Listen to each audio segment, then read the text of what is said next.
Arestado ang isang wanted person ng mga otoridad sa Biliran. Ang balitang tinutukan ni Patrolwoman Cristel D. Palafox.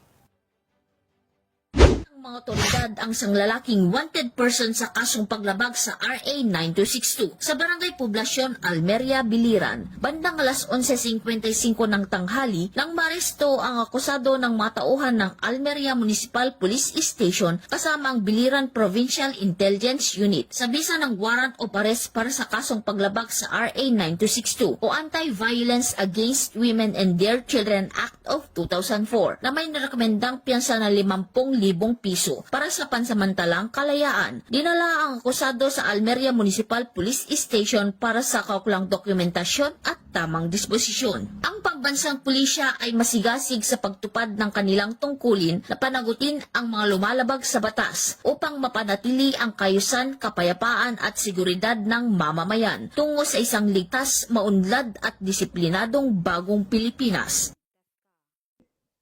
Mula dito sa Eastern Visayas, ako ang inyong PNN correspondent, Patrolwoman Palafox, alagad ng batas, tagataguyod ng Balitang Pulis.